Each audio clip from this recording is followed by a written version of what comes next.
ನಮಸ್ತೆ ಸ್ನೇಹಿತರೆ, ಇವತ್ತು ನಾವು ಪ್ರಥಮ BA ಪ್ರಬಂಧ ಮತ್ತು ಆಡಳಿತ ಕನ್ನಡದಲ್ಲಿ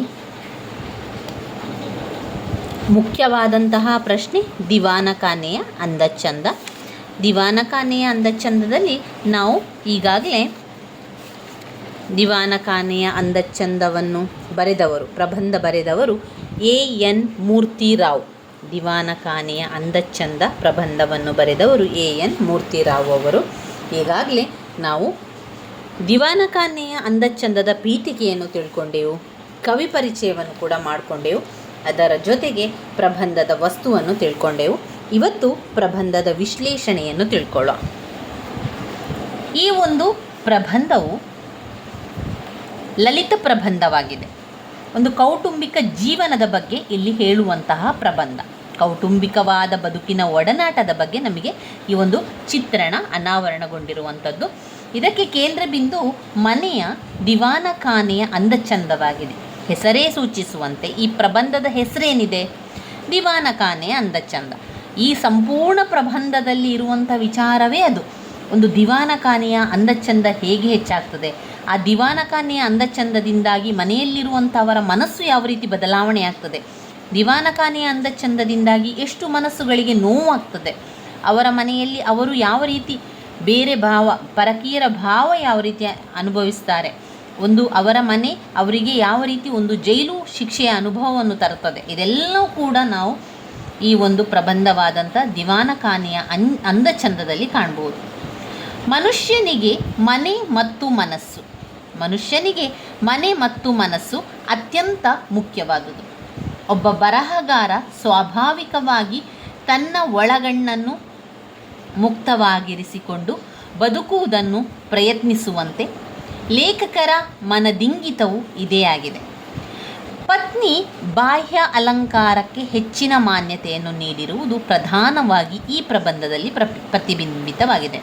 ಅಂದರೆ ಈ ಒಂದು ದಿವಾನಖಾನೆಯ ಅಂದಚಂದ ಎನ್ನುವಂತಹ ಪ್ರಬಂಧದಲ್ಲಿ ಲೇಖಕರಿಗಿಂತಲೂ ಕೂಡ ಲೇಖಕರ ಪತ್ನಿ ಯಾವ ರೀತಿ ಅವರನ್ನು ವಿವರಿಸ್ತಾ ಇದ್ದಾರೆ ಅಂತ ಹೇಳಿದರೆ, ಲೇಖಕರ ಪತ್ನಿಗೆ ಮನೆಯ ಒಂದು ಅಲಂಕಾರವೇ ಹೆಚ್ಚು ಎನ್ನುವಂತಹ ರೀತಿಯಲ್ಲಿ ಬಾಹ್ಯ ಅಲಂಕಾರಕ್ಕೆ ಹೆಚ್ಚಿನ ಮಾನ್ಯತೆಯನ್ನು ಕೊಡುವಂಥದ್ದು ಇಲ್ಲಿ ಲೇಖಕರ ಹೆಂಡತಿ. ಮನೆ ಕಟ್ಟುವುದಕ್ಕೆ ಲೇಖಕರಿಗೆ ಆದಂತಹ ಅನುಭವ ಕೂಡ ಇಲ್ಲಿ ನಮಗೆ ಗೋಚರಿಸ್ತದೆ. ಅವರ ಸಂಪಾದನೆ ಹಾಗೂ ಇತರರಿಂದ ಸಾಲವನ್ನು ತಂದು ಮಳೆ ಅಂತ ಇಲ್ಲದೆ ಬಿಸಿಲೆನ್ನದೆ ನಿಂತು ಒಂದೊಂದು ಇಟ್ಟಿಗೆ ಜೋಡಿಸುವಾಗಲೂ ಎಲ್ಲಿ ಕೆಟ್ಟು ಹೋಗುವುದೋ ಎಂಬ ಭಯದಿಂದ ಆ ಮನೆಯಲ್ಲಿ ಸುಖವಿದೆ ಎಂಬ ಭಾವನೆಯಿಂದ ಹೊಸ ಮನೆಯನ್ನು ಕಟ್ಟುತ್ತಾರೆ. ಅದರಲ್ಲೂ ಮಹಡಿಯ ಮೇಲೆ ಕಟ್ಟಿದ ಕೊಠಡಿ ದಿವಾನಖಾನೆಯನ್ನಂತೂ ನನ್ನೊಬ್ಬನಿಗಾಗಿ ಮಾತ್ರ ಕಟ್ಟಿದ್ದು. ಆದ್ದರಿಂದ ನನ್ನ ಶ್ರಮ ಮತ್ತು ಹಣ ವ್ಯಯ ಅಪಾರವೆನ್ನುತ್ತಾರೆ. ಯಾಕಂದರೆ ಅವರು ಯೋಚನೆ ಮಾಡಿದರು, ಒಂದು ಹೊಸ ಮನೆಯನ್ನು ಲೇಖಕರು ಕಟ್ತಾ ಇದ್ದಾರೆ, AN ಮೂರ್ತಿರಾವ್ ಅವರು. ಆ ಮನೆ ಕಟ್ಟುವಾಗ ಅವರಿಗೆ ಆ ಮನೆಯ ಹೊರಗಿನ ಅಂಗಳದಲ್ಲಿ ಕೂತ್ಕೊಂಡು ಹೊರಗಿನ ಪ್ರಕೃತಿ ಸೌಂದರ್ಯವನ್ನು ನೋಡಬೇಕು, ಆ ಒಂದು ಮೈಸೂರಿನ ಸೊಬಗನ್ನು ಅವರು ನೋಡಬೇಕು ಎನ್ನುವ ಕಾರಣದಿಂದಾಗಿ ಅಲ್ಲಿ ಒಂದು ಮನೆಯನ್ನು ಕಟ್ಟಿ ಅವರು ಅದೇ ರೀತಿಯಲ್ಲಿ ಇರಬೇಕು ಎನ್ನುವಂಥ ಒಂದು ಕನಸನ್ನು ಕೂಡ ಕಾಣ್ತಾರೆ. ಆದ್ದರಿಂದ ನನ್ನ ಶ್ರಮ ಮತ್ತು ಹಣ ವ್ಯಯ ಅಪಾರವೆಂದು ಹೇಳ್ತಾರೆ. ಆದರೆ ಇದರ ಪ್ರತಿಫಲ ಲೇಖಕರಿಗೆ ವ್ಯತಿರಿಕ್ತವಾಗ್ತದೆ. ಅದೇನೇ ಇದರಿಂದಾಗಿ ಈಗ ಮನೆ ಕಟ್ತಾ ಆಗ್ತದೆ. ದಿವಾನಖಾನೆ ಅಂದಚಂದ ಎನ್ನುವಂಥ ಪ್ರಬಂಧದಲ್ಲಿ ಲೇಖಕರು ಕಷ್ಟಪಟ್ಟು ಪ್ರತಿಯೊಂದು ಸ್ವಲ್ಪ ಹಣವನ್ನು ಕೂಡಿಟ್ಟು ಆ ಮನೆಯನ್ನು ಕಟ್ಟುವಂಥದ್ದು, ಆ ಮನೆಯಿಂದ ನನಗೆ ಸುಖ ಸಿಗ್ತದೆ, ಸಂತೋಷ ಸಿಗ್ತದೆ ಅಂತ ಹೇಳಿ ಅವರು ಕಟ್ಟಿರುವಂಥದ್ದು. ಕೊನೆಗಾಲದಲ್ಲಿ ಅಂದರೆ ಮನೆ ಕಟ್ಟಿದ ನಂತರ ಅವರಿಗೆ ಸಿಗುವಂತಹ ಪ್ರತಿಫಲ ಮಾತ್ರ ತುಂಬ ನೋವಿನ ವಿಚಾರ ಅಂತ ಅವರಿಗೆ ಅನ್ನಿಸ್ತದೆ. ಅದು ಏನೇ ಇದ್ದರೂ ಕೂಡ ಇಲ್ಲಿ ಕುಳಿತು ಸುತ್ತಮುತ್ತ ನೋಡಿದರೆ ನಮಗೆ ಚಿರಪರಿಚಿತವಿರುವ ಸುಂದರವಾದ ಚಾಮುಂಡಿ ಬೆಟ್ಟ ಕಾಣ್ತದೆ. ಅವರಿಗೊಂದು ಆಸೆ ಇತ್ತು, ಆ ಬೆಟ್ಟದ ಎದುರು ನಾನು ಮನೆಯನ್ನು ಕಟ್ಟಿದರೆ ನನಗೆ ಚಾಮುಂಡಿ ಬೆಟ್ಟ ಕಾಣ್ತದೆ, ಕರಿಘಟ್ಟ ಶ್ರೇಣಿ ಕಾಣ್ತದೆ, ಯದುಗಿರಿ ಕಾಣ್ತದೆ, ಹಿರೋಡೆಯ ಬೆಟ್ಟಗಳು ಕಾಣ್ತದೆ, ತೆಂಗಿನ ತೋಟ ಕಾಣ್ತದೆ, ಗಿಡಮರಗಳು ಕಾಣ್ತದೆ, ಅಲ್ಲದೆ ಹಚ್ಚ ಹಸಿರಿನಿಂದ ಕೂಡದಂಥ ಹೊಲಗದ್ದೆಗಳು ಕಾಣ್ತದೆ, ವಿಶಾಲವಾದ ಕಣಿವೆ ಕಾಣ್ತದೆ. ಇಷ್ಟೆಲ್ಲ ಕಾಣುವಂತಹ ಮನಮೋಹಕವಾದ ದೃಶ್ಯ ನಾನು ಮನೆಯ ಎದುರಿನ ಒಂದು ನಾವು ಸಿಟ್ಔಟ್ ಅಂತ ಹೇಳ್ತೇವೆ ನೋಡಿ, ಹೊರಗಿನ ಒಂದು ಜಾಗದಲ್ಲಿ ಕುಳಿತು ಅಥವಾ ಆ ಒಂದು ದಿವಾನಖಾನೆಯಲ್ಲಿ ಕುಳಿತು ಚಾವಡಿಯಲ್ಲಿ ಕುಳಿತರೆ ಕೂಡ ಚಾವಡಿಯಲ್ಲಿ ಕುಳಿತು ಕಿಟಕಿಯೆಲ್ಲ ಓಪನ್ ಮಾಡಿ ಬಾಗಿಲನ್ನೆಲ್ಲ ತೆರೆದು ಕೂತ್ಕೊಂಡ್ರೆ ಲೇಖಕರಿಗೆ ಆ ಎದುರು ಇರುವಂಥ ಚಾಮುಂಡಿ ಬೆಟ್ಟ, ಆಮೇಲೆ ಕರಿಘಟ್ಟ ಶ್ರೇಣಿ, ಯದುಗಿರಿ, ಹಿರೋಡಿಯ ಬೆಟ್ಟಗಳು, ತೆಂಗಿನ ಮರಗಳು, ಗಿಡಮರಗಳು, ಹಸಿರಿನಿಂದ ಕೂಡಿದ ಹೊಲಗದ್ದೆಗಳು, ವಿಶಾಲವಾದ ಕಣಿವೆ ಎಲ್ಲ ಕಾಣ್ತದೆ ನನಗೆ ಅಂತ ಹೇಳಿ ಅವರು ತುಂಬಾ ಕನಸು ಕಟ್ಟಿದ್ರು, ತುಂಬಾ ಆಸೆಯನ್ನು ಕೂಡ ಪಡ್ತಿದ್ರು. ಲೇಖಕರು ಸರಳ ಸದಭಿರುಚಿಯ ಬದುಕನ್ನು ಬಯಸುವವರಾಗಿದ್ದರು. ತಮ್ಮ ಮನೆಯಲ್ಲಿ ಹಳೆಯ ಕಾಲದಿಂದ ಇರುವಂತಹ ಕುರ್ಚಿ ಆಗಿರ್ಬೋದು, ಮೇಜುಗಳಿಗೆ ಸಣ್ಣ ಮೆತ್ತೆಗಳು, ಖಾದಿ ವಸ್ತ್ರವನ್ನು ಹಾಕಿದರೆ ಹಣದ ಉಳಿತಾಯವಾಗ್ತದೆ, ದೇಶ ಸೇವೆಯೂ ಕೂಡ ಆದೀತೆಂಬ ಭಾವನೆಯನ್ನು ವ್ಯಕ್ತಪಡಿಸ್ತಾರೆ. ಸಾಮಾನ್ಯವಾಗಿ ಹಣವಿಲ್ಲದಿದ್ದಾಗ ಈ ಒಂದು ಆಲೋಚನೆ ಬರುವುದು ಸಹಜವಾಗಿದೆ. ಲೇಖಕರು ಅಂದ್ಕೊಳ್ತಾರೆ, ಸರಿ ನಾನೇನು ಹೊಸ ಮನೆಯನ್ನೇನು ಕಟ್ತೇನೆ, ಆ ಹೊಸ ಮನೆಗೆ ನನಗೆ ಮೇಜುಗಳು ಕುರ್ಚಿಗಳನ್ನು ತಗೊಳ್ಳಿಕ್ಕೆ ನನ್ನಲ್ಲಿ ಹಣ ಇಲ್ಲ. ಆದ್ದರಿಂದ ನಾನೇನು ಮಾಡ್ತೇನೆ, ಹಳೆಯ ನಮ್ಮ ಮರದ ಮೇಜುಗಳನ್ನು ಕುರ್ಚಿಗಳಿಗೆ ಒಂದು ಬಟ್ಟೆಯನ್ನು ಹಾಸಿದರೆ ಅಥವಾ ಅದರ ಮೇಲೆ ಖಾದಿ ವಸ್ತ್ರವನ್ನು ಹಾಕಿದರೆ ತುಂಬ ಚೆನ್ನಾಗಿ ಕಾಣ್ತದಲ್ವಾ. ಈಗ ಟೇಬಲ್ನಲ್ಲಿ ಹೊಸತೇ ಆಗಬೇಕು ಅಂತ ಇಲ್ಲ, ಹಳತು ಟೇಬಲಿಗೆ ಖಾದಿ ವಸ್ತ್ರವನ್ನು ಖಾದಿ ಬಟ್ಟೆಯನ್ನು ಹಾಕಿದರೆ ಹೊಸದಾಗಿ ಕಾಣ್ತದಲ್ವಾ. ಹಾಗೆ ಮಾಡಿದರೆ ಆಯಿತು ಅಂತ ಅವರು ಯೋಚನೆ ಮಾಡಿದರು. ಸಾಮಾನ್ಯವಾಗಿ ಎಲ್ಲರೂ ಕೂಡ ಹಾಗೆ, ನಾವು ನೀವುಗಳು ಕೂಡ ಹಾಗೆ, ನಮ್ಮಲ್ಲಿ ಹಣ ಇಲ್ಲದಾಗ ನಾವೇನು ಮಾಡ್ತೇವೆ, ಎಲ್ಲದರಲ್ಲೂ ಕೂಡ ಅಡ್ಜಸ್ಟ್ಮೆಂಟ್ ಮಾಡ್ತೇವೆ. ಸಾಕು ಇದು ಸಾಕು, ಕಡಿಮೆ ಕ್ರಯ ಇದು ಸಾಕು, ಅದು ಸಾಕು, ಇದು ಸಾಕು ಅಂತ ನಾವು ಹೇಳ್ತೇವೆ ಅಲ್ವಾ. ಅದೇ ರೀತಿಯಲ್ಲಿ ಇಲ್ಲಿ ಲೇಖಕರು ಕೂಡ ಹೇಳ್ತಾರೆ, ಸಾಮಾನ್ಯವಾಗಿ ಹಣ ಇಲ್ಲದಿದ್ದಾಗ ಆಲೋಚನೆ ಬರುವುದು ಸಹಜ ಅಂತ. ಮಿಲಿಟರಿಯಲ್ಲಿ ಗುಮಾಸ್ತೆಯಾಗಿದ್ದ ರಾಯರು ರಾಜೀನಾಮೆ ನೀಡಿ ಬೆಳಗ್ಗೆ ಅಂದರೆ ದಿಢೀರನೆ ಕೈಗಾರಿಕಾ ಕ್ಯಾಪ್ಟನ್ ಆಗಿ ತಮ್ಮ ಹೊಸ ಅಂತಸ್ತಿಗೆ ತಕ್ಕಂತೆ ಹೊಸ ಮನೆ, ಚಂದದ ದಿವಾನಖಾನೆಯನ್ನು ಮೆಚ್ಚಿದ ರೀತಿಯಲ್ಲಿ ಅಳವಡಿಸಿದ್ದನ್ನು ಲೇಖಕರ ಪತ್ನಿ ಅರಿಶಿನ ಕುಂಕುಮಕ್ಕೆ ಅವರ ಮನೆಗೆ ಹೋದಾಗ ವೀಕ್ಷಿಸಿದರು. ಸಿಂಧೂ ಪತ್ರಿಕೆಯಲ್ಲಿ ಗೃಹ ಶೃಂಗಾರ ಭಾಗದಲ್ಲೂ ಕೂಡ ದಿವಾನಖಾನೆಯ ಕೊಠಡಿಯ ಬಣ್ಣ, ಫರ್ನಿಚರ್ಗಳು ಹೇಗಿರಬೇಕೆಂದು ಆಕರ್ಷಕವಾಗಿ ಬಂದಿತ್ತು. ಇಲ್ಲಿ ಲೇಖಕರ ಗೆಳೆಯ ಗುಮಾಸ್ತೆ, ಮಿಲಿಟರಿಯಲ್ಲಿ ಗುಮಾಸ್ತರಾಗಿದ್ದಂತಹ ರಾಯರು ರಾಜೀನಾಮೆ ನೀಡಿದ್ದು ಬೆಳಿಗ್ಗೆ ಬಂದಿದ್ದರು. ಅವರಿಗೆ ತಕ್ಷಣ ಯಾವ ಕೆಲಸ ಸಿಕ್ಕಿತ್ತು ಅಂತ ಹೇಳಿದರೆ, ಕ್ಯಾಪ್ಟನ್ ಆಗಿ ತಮ್ಮ ಹೊಸ ಅಂತಸ್ತಿಗೆ ತಕ್ಕಂತೆ ಹೊಸ ಮನೆ ಆಗಬೇಕಲ್ವಾ, ಅವರ ಒಂದು ಅಂತಸ್ತಿಗೆ ತಕ್ಕಂತೆ ಅವರು ಹೊಸ ಮನೆಯನ್ನು ಕಟ್ತಾರೆ, ಚಂದದ ದಿವಾನಖಾನೆಯನ್ನು ಕೂಡ ಕಟ್ತಾರೆ. ಅದನ್ನು ನೋಡಿದಂತಹ ನಮ್ಮ ಲೇಖಕರ ಪತ್ನಿ ಅರಿಶಿನ ಕುಂಕುಮಕ್ಕೆ ಅವರ ಮನೆಗೆ ಹೋಗಿರ್ತಾರೆ. ಆಗ ಲೇಖಕರ ಪತ್ನಿ ಆ ಮನೆಯನ್ನು, ಆ ದಿವಾನಖಾನೆಯನ್ನು ನೋಡಿ ನನಗೂ ಕೂಡ ಇದೇ ರೀತಿಯ ದಿವಾನಖಾನೆಯನ್ನು ಮಾಡಬೇಕು ಅಂತ ಹೇಳಿ ಅವಳು ಶಪಥವನ್ನು ಮಾಡ್ತಾಳೆ. ಸಿಂಧೂ ಪತ್ರಿಕೆಯಲ್ಲೂ ಕೂಡ ಬರ್ತದೆ ಯಾವ ರೀತಿ ಗೃಹ ಶೃಂಗಾರ ಇರಬೇಕು, ಮನೆಯ ಚಾವಡಿ ಯಾವ ರೀತಿ ಇರಬೇಕು, ದಿವಾನಖಾನೆಯಲ್ಲಿ ಏನೆಲ್ಲ ಗಿಡಗಳನ್ನು ನೆಡಬೇಕು, ಯಾವ ರೀತಿಯ ಒಂದು ಕುರ್ಚಿ ಮೇಜುಗಳನ್ನು ಇಡಬೇಕು, ಹಾಗೆ ಒಂದು ಜಮಖಾನೆಯನ್ನು ಯಾವ ರೀತಿ ಹಾಕುವಂಥದ್ದು, ಇದೆಲ್ಲ ಕೂಡ ಆಕರ್ಷಕವಾಗಿರಬೇಕು ಅಂತ ಹೇಳಿ ಲೇಖಕರ ಪತ್ನಿ ಹೇಳಿರ್ತಾರೆ.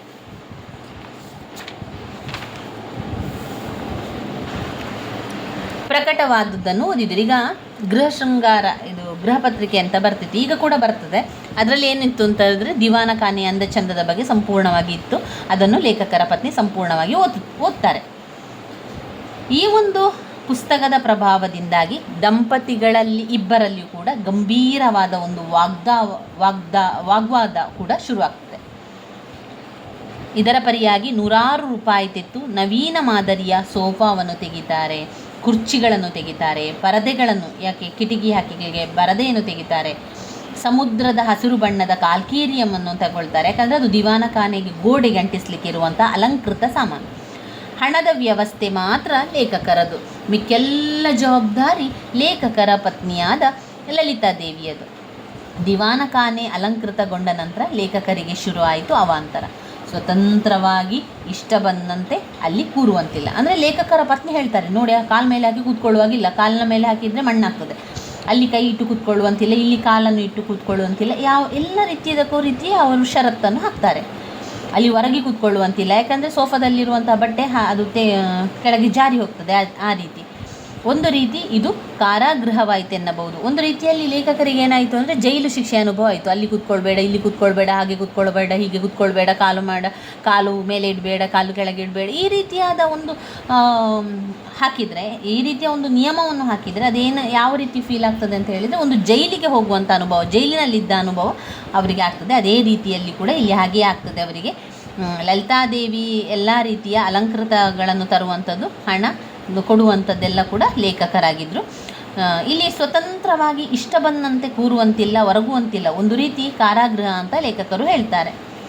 ಆಧುನಿಕ ಸಮಾಜದಲ್ಲಿ ಜನ ಮೆಚ್ಚಿಗೋಸ್ಕರ ಬದುಕುವ ಸಂದರ್ಭಗಳು ಸೃಷ್ಟಿಯಾಗಿದೆ. ಆದರೆ ಲೇಖಕರು ತಮ್ಮ ಮನ ಮೆಚ್ಚುವ ರೀತಿಯಲ್ಲಿ ಬದುಕುವುದಕ್ಕೆ ಪ್ರಯತ್ನಿಸಿರುವ ಅಂಶಗಳು ಕೂಡ ನಮಗಿಲ್ಲಿ ಅನಾವರಣಗೊಂಡಿರುವಂಥದ್ದು.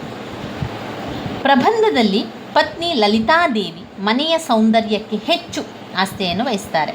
ಲೇಖಕರು ಮನಸ್ಸಿನ ಸೌಂದರ್ಯ ಹಾಗೂ ಸ್ವಾತಂತ್ರ್ಯಕ್ಕೆ ಹೆಚ್ಚು ಪ್ರಾಧಾನ್ಯತೆ ನೀಡಿರುವುದು ಗೋಚರವಾಗ್ತದೆ. ಮನೆಯ ದಿವಾನ ಖಾನೆಯ ಗೋಜಿಗೆ ಅವರು ಹೋಗುವುದೇ ಇಲ್ಲ, ಯಾರು ಲೇಖಕರು. ಇದೆಲ್ಲ ಕೂಡ ಅವರ ಪತ್ನಿ. ಹೇಗೆ ಅಂತ ಹೇಳಿದರೆ, ಒಂದು ಅವರ ಫ್ರೆಂಡಿನ ಮನೆಗೆ ಹೋಗಿ ನೋಡಿರ್ತಾರೆ, ಮತ್ತೊಂದು ಗೃಹ ಶೋಭದಲ್ಲಿ ಬಂದಿರ್ತದೆ. ಯಾವ ರೀತಿ ಮನೆಯ ಒಂದು ದಿವಾನ ಖಾನೆ ಯಾವ ರೀತಿ ಇರಬೇಕು ಅಂತ ಅದರಲ್ಲಿ ಸಂಪೂರ್ಣ ಇತ್ತು. ಅದನ್ನೆಲ್ಲ ನೋಡಿಕೊಂಡು ತರಿಸಿಕೊಡುವುದು ಮಾತ್ರ ಲೇಖಕರ ಪತ್ನಿ. ದುಡ್ಡೆಲ್ಲ ಹಾಕುವುದು ಲೇಖಕರೇ, ತರಿಸಿಕೊಡುವುದು, ದಿವಾನ ಖಾನೆಯ ಚಂದವನ್ನು ಮಾಡುವುದೆಲ್ಲ ಕೂಡ ಲೇಖಕರ ಪತ್ನಿ. ಅದೆಲ್ಲರ ಜವಾಬ್ದಾರಿಯನ್ನು ಪತ್ನಿಗೆ ಬಿಟ್ಟಿರ್ತಾರೆ. ಲೇಖಕರು ಪ್ರತ್ಯೇಕವಾದ ಕೊಠಡಿಯಲ್ಲಿ ತನ್ನ ದೈನಂದಿನ ಬದುಕಿನಲ್ಲಿ ಒಡನಾಡಿಗಳಾಗಿದ್ದ ಪುಸ್ತಕ, ಪೆನ್ನು, ಆತ್ಮೀಯ ಸ್ನೇಹಿತರು ಇತ್ಯಾದಿ ತನ್ನ ಸುತ್ತಮುತ್ತವೇ ಸಿಕ್ಕುವಂತೆ ಮಾಡಿಕೊಂಡು ಸ್ವತಂತ್ರವಾಗಿದ್ದುದು ಕಂಡುಬರ್ತದೆ. ಮಗ ರಾಮು ತನ್ನ ವಯೋಮಾನಕ್ಕನುಗುಣವಾಗಿ, ಅಂದರೆ ತನ್ನ ವಯಸ್ಸಿಗೆ ಅನುಗುಣವಾಗಿ ಬೀದಿಯಲ್ಲಿ ಆಡಿಕೊಂಡು ಓಡಿ ಬಂದು ಅವನ ಕಾಲು ಅಲ್ಲಿ ಮಣ್ಣುಗಳಿರ್ತದೆ, ಧೂಳುಗಳಿರ್ತದೆ, ಅದನ್ನು ಎಲ್ಲ ತಂದು ಸೋಫಾದ ಮೇಲೆ ಹಾರಾಡ್ತಾನೆ, ಉರುಳಾಡ್ತಾನೆ. ಕುರ್ಚಿಯ ಮೇಲೆ ಹೋಗ್ತಾನೆ, ಅದರ ಕಾಲನ್ನೆಲ್ಲ ಗುರುತು ಬರ್ತದೆ. ಮಣ್ಣಲ್ಲಿ ಹೋದರೆ, ಮಣ್ಣಿಗೆ ಹೋಗಿ ನಾವು ಮನೆಯೊಳಗೆ ಬಂದಾಗ ನಮ್ಮ ಕಾಲಿನ ಗುರುತು ಕೂಡ ಬರ್ತದಲ್ವ. ಅದೇ ರೀತಿ ಇಲ್ಲಿ ಲೇಖಕರ ಮಗ ರಾಮು ಇಡೀ ಅಂಗಳದಲ್ಲಿ ಆಟ ಆಡಿ ಆ ಮಣ್ಣಿನ ಸಮೇತ, ಆ ಕಾಲಿನಲ್ಲಿರುವಂಥ ಧೂಳಿನ ಸಮೇತ ಮನೆಯೊಳಗೆ ಬಂದು ಕುರ್ಚಿಯ ಮೇಲೆ ಹಾರಿ, ಹಾಸಿಗೆಯ ಮೇಲೆಲ್ಲ ಹಾರಿದಾಗ ಪತ್ನಿಗೆ ತುಂಬಾ ಸಿಟ್ಟು ಬರ್ತದೆ. ಕೆಂಡಾಮಂಡಲವಾಗುವ ಸಂದರ್ಭದಲ್ಲಂತೂ ವಿಚಿತ್ರ ಅಂತ ಎನಿಸ್ಬೋದು. ನವೀನ ಮಾದರಿಯ ವಸ್ತುಗಳು, ಆಧುನಿಕ ಬದುಕು, ಇವುಗಳು ಮನುಷ್ಯರ ನಡುವಿನ ಪ್ರೀತಿ, ವಿಶ್ವಾಸ, ಇಂತಹ ಮಾನವೀಯ ಸಂಬಂಧಗಳನ್ನೇ ದೂರ ಮಾಡ್ತದೆ ಎಂಬುದು ಇಲ್ಲಿ ನಮಗೆ ಮನನವಾಗುತ್ತದೆ. ಜನಪದರು ತಾಯಿ ಮತ್ತು ಮಗುವನ್ನು ಉಪಚರಿಸುವ ರೀತಿಯಲ್ಲಿ ಜನಪದ ಮುಕ್ತದಲ್ಲಿ ಕಾಣುತ್ತೇವೆ. ಆಡೀಬಾ ನನ್ನ ಕಂದ ಅಂಗಾಲ ತೊಳೆದೇನು, ತೆಂಗಿನಕಾಯಿ ಎಳನೀರು ತಕ್ಕೊಂಡು ಬಂಗಾರದ ಮೋರೆ ತೊಳೆದೇನೆ ಎಂಬುದರಲ್ಲಿ ತಾಯಿ ತನ್ನ ಮಗುವನ್ನು ದೇವರಿಗೆ ಉಪಚರಿಸುವ ರೀತಿಯಲ್ಲಿ ಮಕ್ಕಳನ್ನು ಉಪಚಾರ ಮಾಡುವ ರೀತಿ ಗರ್ಭಿತವಾಗಿ ವ್ಯಕ್ತವಾಗ್ತದೆ. ಆದರೆ ಪ್ರಸ್ತಕ ಜಾಗತಿಕ ಕಾಲಮಾನದಲ್ಲಿ ನವನಾಗರಿಕತೆಯ ಪ್ರಭಾವದಿಂದ ಸಾಂಪ್ರದಾಯಿಕವಾಗಿ ಬೆಳೆದು ಬಂದಿರುವ ಕೌಟುಂಬಿಕ ವಾತಾವರಣ ಸಾಮಾಜಿಕ ನೆಲೆಬೆಲೆಯ ಮಾನವೀಯ ಸಂಬಂಧಗಳ ಕೊಂಡಿಗಳೇ ಕಳಚುತ್ತಿದೆ ಎಂಬುದು ಲೇಖಕರು ಈ ಪ್ರಬಂಧದಲ್ಲಿ ಸಂಕೀರ್ಣವಾಗಿ ವಿವರಿಸಿದ್ದಾರೆ. ಇಲ್ಲಿ ಹೇಳ್ತಾರೆ ಲೇಖಕರ ಮಗ ತುಂಬ ಚಿಕ್ಕವನವನು, ಅವನಿಗೆ ಗೊತ್ತಿಲ್ಲ, ಅವನು ಮುಗ್ಧ. ಅವನು ತನ್ನ ಪ್ರಾಯಕ್ಕೆ ತಕ್ಕಂತೆ ಏನು ಮಾಡ್ತಾನೆ, ಜಾಲಲ್ಲೆಲ್ಲ ಓಡಿಕೊಂಡು ಆ ಕಾಲಿನಲ್ಲಿರುವಂಥ ಮಣ್ಣಿನ ಸಮೇತ, ಧೂಳಿನ ಸಮೇತ ಬಂದು ಕುರ್ಚಿಯ ಮೇಲೆ ಹಾರುವಂಥದ್ದು, ಟೇಬಲ್ನ ಮೇಲೆ ಹಾರುವಂಥದ್ದು, ಅಲ್ಲಿರುವ ಸೋಫಾ ಸೆಟ್ನ ಮೇಲೆ ಹಾರಿದಾಗ ಈಗ ಲೇಖಕರಿಗೆ ತುಂಬಾ ಸಿಟ್ಟು ಬರ್ತದೆ, ತುಂಬಾ ಕೋಪದಲ್ಲಿ ಕೆಂಡಾಮಂಡಲಾಗ್ತಾರೆ. ಆ ಸಂದರ್ಭದಲ್ಲೂ ಕೂಡ ತುಂಬಾ ಸಿಟ್ಟು. ನವೀನ ಮಾದರಿಯ ವಸ್ತುಗಳು, ಆಧುನಿಕ ಬದುಕು, ಇವುಗಳು ಮನುಷ್ಯನ ನಡುವಿನ ಪ್ರೀತಿ, ವಿಶ್ವಾಸ, ಒಂದು ನವೀನ ಮಾದರಿಯ ವಸ್ತುಗಳಿರ್ಬೋದು, ಆಧುನಿಕ ಬದುಕು ಇರ್ಬೋದು, ಅದೆಲ್ಲ ಏನು ಮಾಡ್ತದೆ, ಮನುಷ್ಯ ನಡುವಿನ ಪ್ರೀತಿ, ವಿಶ್ವಾಸ, ಮಾನವೀಯ ಸಂಬಂಧಗಳನ್ನೇ ದೂರ ಮಾಡ್ತದೆ ಎಂದು ಇಲ್ಲಿ ನಮಗೆ ಮನನವಾಗ್ತದೆ. ಜನಪದರು ತಾಯಿ ಮತ್ತು ಮಗುವನ್ನು ಉಪಚರಿಸುವ ರೀತಿಯನ್ನು ಜನಪದ ಮುಕ್ತದಲ್ಲಿ ಕಾಣುತ್ತೇವೆ. ಆಡೀಬಾ ನನ್ನ ಕಂದ ಅಂಗಾಲ ತೊಳೆದೇನು, ತೆಂಗಿನಕಾಯಿ ಎಳನೀರು ತಕ್ಕೊಂಡು ಬಂಗಾರದ ಮೋರೆ ತೊಳೆದೇನೆ ಎಂಬುದರಲ್ಲಿ ತಾಯಿ ತನ್ನ ಮಗುವನ್ನು ದೇವರಿಗೆ ಉಪಚರಿಸುವ ರೀತಿಯಲ್ಲಿ ಮಕ್ಕಳನ್ನು ಉಪಚಾರ ಮಾಡುವ ರೀತಿ ಅರ್ಥಗರ್ಭಿತವಾಗಿದೆ ಎಂದು ವ್ಯಕ್ತಪಡಿಸುತ್ತಾರೆ. ಪತ್ನಿ ಲಲಿತೆ ನನ್ನನ್ನು ಕಂಡೊಡನೆ ನಗುಮುಖದಿಂದ ಏಳುವ ಹಾಗೆ ಕೊಠಡಿಯೂ ಮತ್ತೊಮ್ಮೆ ಪ್ರೇಯಸಿಯಂತೆ ಎದ್ದು ಸ್ವಾಗತಿಸಿ ಅಪ್ಪುವಂತಿರಬೇಕು. ಮುಕ್ತ ಮನಸ್ಸಿನಂತೆ ಮುಕ್ತ ಮನೆ ಇರಬೇಕು. ಎಲ್ಲಕ್ಕಿಂತ ಮಿಗಿಲಾಗಿ ಸ್ವತಂತ್ರ ಮತ್ತು ನೆಮ್ಮದಿ ಇರಬೇಕು. ನನ್ನ ಹಳೆಯ ಕಾಲದ ಕುರ್ಚಿ, ಮೇಜು, ಒಡನಾಟ ಎಷ್ಟೊಂದು ಮಧುರವಾಗಿದೆ. ಅಂತಹ ಬಾಂಧವ್ಯ ಆಧುನಿಕ ಕಾಲದಲ್ಲೂ ಇರಬೇಕು ಮತ್ತು ಬದುಕಬೇಕೆಂಬ ಆಶಯ ಲೇಖಕರದಾಗಿದೆ.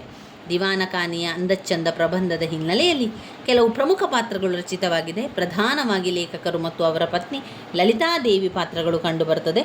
ಆಯಾಯ ಸಂದರ್ಭ ಸನ್ನಿವೇಶಕ್ಕನುಸಾರವಾಗಿ ಕೆಲವು ಪಾತ್ರಗಳು ಕೂಡ ಬಂದಿದೆ. ಅಂದರೆ ಲೇಖಕರ ಸ್ನೇಹಿತರ ರಾಯರು ಮತ್ತು ಅವರ ಪತ್ನಿ, ಸಿಂಧೂ ಪತ್ರಿಕೆಯ ವರದಿಗಾರರು ಮತ್ತು ಲೇಖಕರ ಮಗ ರಾಮು, ಈ ಪಾತ್ರಗಳು ಈ ಪ್ರಬಂಧದಲ್ಲಿಯೂ ಕೂಡ ಮೂಡಿ ಬಂದಿರುವಂಥದ್ದನ್ನು ಕಾಣ್ಬೋದು. ಈ ಪ್ರಬಂಧದ ವಿಶ್ಲೇಷಣೆಯ ಮೇಲೆ ಪ್ರಬಂಧದ ಭಾಷೆಯನ್ನು ತಿಳ್ಕೊಂಡು ಕೊನೆಗೆ ಸಾರಾಂಶವನ್ನು ಕೂಡ ಓದ್ಕೊಳ್ಳುವ. ಪ್ರಬಂಧದಲ್ಲಿ ಪೂರ್ಣವಾಗಿ ಲೇಖಕರು ಮತ್ತು ಅವರ ಪತ್ನಿ ಲಲಿತಾದೇವಿ ಇವರ ಗಂಭೀರವಾದ ಸಂಭಾಷಣೆ, ಭಾವನೆಗಳು ನಮಗೆ ಬಾಹ್ಯಾಂತರಿಕವಾಗಿ ಹೆಣೆದಿದೆ. ಲೇಖಕರು ಅವರ ಮನಸ್ಸಿಗೆ ಮೆಚ್ಚಿದ ಮನೆಯನ್ನು ಬಹಳ ಶ್ರಮಪಟ್ಟು ಕಟ್ಟಿ ಜನ ಮೆಚ್ಚುವ ರೀತಿಯಲ್ಲಿ ಸರಳವಾಗಿ ಬದುಕುವುದಕ್ಕೆ ಪ್ರಯತ್ನಿಸಿದರೆ, ಪತ್ನಿ ಪ್ರಸಕ್ತ ಕಾಲಮಾನಕ್ಕನುಸಾರವಾಗಿ ಆಧುನಿಕ ಮಾದರಿಯ ದಿವಾನ ಖಾನೆಯನ್ನು ಸೌಂದರ್ಯಭರಿತವಾಗಿ ಅಲಂಕೃತವಾಗುವಂತೆ ಮಾಡಬೇಕೆನ್ನುವ ಬಾಹ್ಯ ಸೌಂದರ್ಯದ ಭಾವನೆ ಇದರದಾಗಿದೆ. ಈ ಹಿನ್ನೆಲೆಯಲ್ಲಿ ಲೇಖಕರು ಲಲಿತಾದೇವಿಯನ್ನು ಸ್ನೇಹಿತರಾಗಿ ರಾಯರು ಮತ್ತು ಅವರ ಪತ್ನಿ ಅರಿಶಿನ ಕುಂಕುಮಕ್ಕೆ ಆಹ್ವಾನಿಸುತ್ತಾರೆ. ಅವರ ಮನೆಯ ದಿವಾನಖಾನೆ ಸೌಂದರ್ಯಭರಿತವಾಗಿ ಅಲಂಕರಿಸಿರುವುದನ್ನು ರಾಯರ ಪತ್ನಿ ಬಹಳ ಹೆಮ್ಮೆಯಿಂದ ತೋರಿಸುತ್ತಾರೆ. ಅನಂತರ ಸಿಂಧು ಪತ್ರಿಕೆಯಲ್ಲಿ ವರದಿಗಾರರ ಗೃಹ ಶೃಂಗಾರ ಭಾಗದಲ್ಲಿ ದಿವಾನಖಾನೆಯ ಅಂದಚಂದ ಎಲ್ಲ ಮಾಹಿತಿಗಳನ್ನು ತಿಳಿಸುತ್ತಾರೆ. ಇದನ್ನು ಗಮನಿಸಿದ ಲಲಿತಾದೇವಿ ಇದೇ ರೀತಿ ನಮ್ಮ ಮನೆಯ ದಿವಾನಖಾನೆಯನ್ನು ಅಲಂಕೃತಗೊಳಿಸಬೇಕೆನ್ನುವ ಪ್ರಭಾವ ಕೂಡ ಬೀರ್ತದೆ. ಇನ್ನು ಲೇಖಕರು ಬಾಹ್ಯ ಸೌಂದರ್ಯಕ್ಕೆ ಆಕರ್ಷಣೆ ಇಲ್ಲದಿದ್ದರೂ ಪತ್ನಿಯ ಭಾವನೆಗೆ ಸ್ಪಂದಿಸಿ ಅದೆಲ್ಲದರ ಜವಾಬ್ದಾರಿಯನ್ನು ಪತ್ನಿಗೆ ವಹಿಸುತ್ತಾರೆ. ಅನಂತರ ಲಲಿತಾದೇವಿ ಅತ್ಯಂತ ಸೌಂದರ್ಯಭರಿತವಾಗಿ ದಿವಾನಖಾನೆಯನ್ನು ಅಲಂಕರಿಸುತ್ತಾರೆ. ಮಗ ರಾಮು ದಿವಾನಖಾನೆಯಲ್ಲಿ ಕುಳಿತು ಅಸ್ತವ್ಯಸ್ತಗೊಳಿಸಿದಾಗ ಪತ್ನಿಗೆ ಕೋಪ ದಳಿಸುತ್ತಾಳೆ. ಆದರೆ ಲೇಖಕರು ಪತ್ನಿಯ ಕೋಪ ಮತ್ತು ಮಗನ ಮುಗ್ಧತನವನ್ನು ಗಮನಿಸಿ ಸ್ತಬ್ಧ ಹಾಗೂ ಭಾವುಕರಾಗುತ್ತಾರೆ. ದಿವಾನಖಾನೆಯ ಅಂದಚಂದದಿಂದ ಲೇಖಕರ ಸ್ವಾತಂತ್ರ್ಯಕ್ಕೆ ಧಕ್ಕೆಯಾಗಿ, ಆದರೆ ಅವೆಲ್ಲವನ್ನು ಮನಸ್ಸಿನಲ್ಲಿಯೇ ಗರ್ಭೀಕರಿಸಿಕೊಂಡು ಬಾಹ್ಯವಾಗಿ ತೋರ್ಪಡಿಸದೆ, ಪತ್ನಿಯ ಮನಸ್ಸಿಗೆ ನೋವುಂಟು ಮಾಡದೆ, ನಾಗರಿಕ ಬದುಕನ್ನು ತಿಳಿಯದಾಗಿ ವಿಭಾಯಿಸುವ ಸೂಕ್ಷ್ಮ ಮನೋಭಾವನೆ ಲೇಖಕರಲ್ಲಿದೆ. ಸರಳ ಶಬ್ದಾಭಿರುಚಿಯ ಬದುಕನ್ನು ಸ್ವತಂತ್ರವಾಗಿ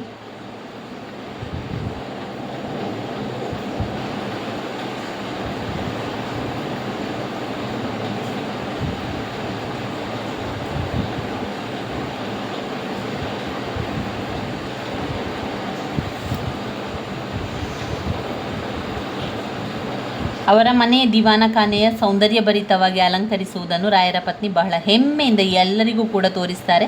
ಅನಂತರ ಸಿಂಧು ಪತ್ರಿಕೆಯ ವರದಿಗಾರರ ಗೃಹ ಶೃಂಗಾರ ಭಾಗದಲ್ಲಿ ದಿವಾನಖಾನೆಯ ಅಂದಚಂದದ ಎಲ್ಲ ಮಾಹಿತಿಗಳನ್ನು ತಿಳಿಸುತ್ತಾರೆ. ಇದನ್ನು ಗಮನಿಸಿದ ಲಲಿತಾದೇವಿ ಇದೇ ರೀತಿ ನಮ್ಮ ಮನೆಯ ದಿವಾನಖಾನೆಯನ್ನು ಅಲಂಕೃತಗೊಳಿಸಬೇಕೆನ್ನುವಂತಹ ಪ್ರಭಾವ ಬೀರುತ್ತದೆ.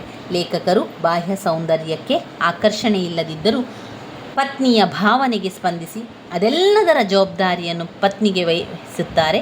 ಅನಂತರ ಲಲಿತಾದೇವಿ ಅತ್ಯಂತ ಸೌಂದರ್ಯಭರಿತವಾಗಿ ದಿವಾನಖಾನೆಯನ್ನು ಅಲಂಕರಿಸುತ್ತಾರೆ.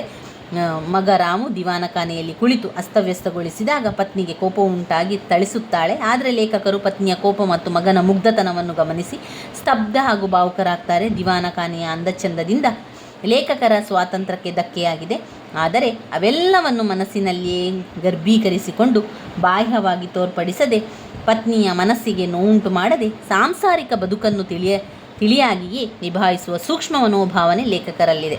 ಸರಳ ಸದಭಿರುಚಿಯ ಬದುಕನ್ನು ಸ್ವತಂತ್ರವಾಗಿ ನಿರ್ವಹಿಸಬೇಕೆನ್ನುವಂತಹ ತವಕದ ಭಾವನೆಗಳು ನಾವು ಈ ಒಂದು ಪ್ರಬಂಧ ದಿವಾನಖಾನೆಯ ಅಂದಚಂದ ಎನ್ನುವಂಥ ಪ್ರಬಂಧದಲ್ಲಿ ವ್ಯಕ್ತವಾಗಿದೆ. ಪ್ರಬಂಧದ ಭಾಷೆಯನ್ನು ನಾವು ನೋಡಿದರೆ, ಪ್ರಬಂಧದಲ್ಲಿ ಸರಳವಾದ ಮಾತುಗಳು ಹಾಗೂ ಗಂಭೀರವಾದ ಭಾಷೆ ಬಳಕೆಯಾಗಿದೆ.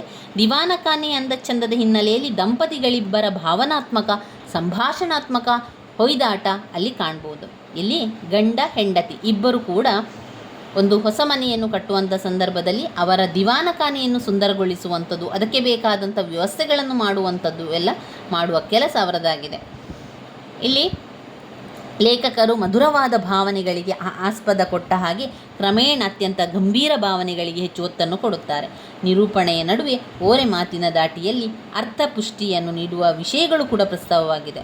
ಪ್ರಬಂಧದಲ್ಲಿ ತಿಳಿಯಾದ ಹಾಸ್ಯ, ವಿಡಂಬನೆ, ಸಂಭಾಷಣೆ, ಭಾವನೆ, ವರ್ಣನೆ, ಮನಸ್ಸಿನ ಚಿತ್ರಣ ಇವೆಲ್ಲ ಕೂಡ ಆಯಾಯ ಸನ್ನಿವೇಶಕ್ಕನುಸಾರವಾಗಿ ವ್ಯಕ್ತವಾಗಿದೆ. ದಿವಾನಖಾನೆಯ ಅಂದಚಂದದಿಂದಾದ ಅನುಭವಗಳನ್ನು ಬಿಡಿಸಿ ಬೇರೆ ಬೇರೆಯಾಗಿ ಹೇಳದೆ ಅಷ್ಟೇ ಸಂಕೀರ್ಣವಾಗಿ ಹೇಳುವ ಕಲೆಗಾರಿಕೆಯನ್ನು ಕಾಣಬಹುದು. ಕೌಟುಂಬಿಕ ಹಿನ್ನೆಲೆಯಲ್ಲಿ ವಾಸ್ತವಿಕ ಚಿತ್ರವನ್ನು ನಮ್ಮ ಮುಂದೆ ಇಡ್ತಾರೆ. ತನ್ಮೂಲಕ ಸಾಮಾಜಿಕ ಚಿಂತನೆಗೂ ತೊಡಗಿಸುತ್ತಾರೆ ಮತ್ತು ಮನಸ್ಸಿನಲ್ಲಿ ವಿವೇಕವನ್ನು ಬಿಟ್ಟು ಕೊಡದೆ ಅತ್ಯಂತ ಜವಾಬ್ದಾರಿಯುತವಾಗಿ ಕುಟುಂಬವನ್ನು ನಿರ್ವಹಿಸುವಂತಹ ತಾಳ್ಮೆ ಇದೆ. ಈ ಪ್ರಬಂಧದಲ್ಲಿ ಸರಳವಾದ ಶೈಲಿಯಲ್ಲಿ ಭಾಷೆ ಬಳಕೆಯಾಗಿದೆ. ಕೌಟುಂಬಿಕ ಚಿತ್ರಣ, ದಂಪತಿಗಳ ಒಡನಾಟ, ದಿವಾನಖಾನೆಯ ಅಂದಚಂದ, ನವನಾಗರಿಕತೆಯ ಪ್ರಭಾವ, ಗಂಭೀರವಾದ ಸಂಭಾಷಣೆ, ತಿಳಿಯಾದ ಹಾಸ್ಯ, ವಿಡಂಬನೆ, ಬಾಹ್ಯ ಅಂತರಂಗಿಕ ಸೌಂದರ್ಯದ ತಿರುವು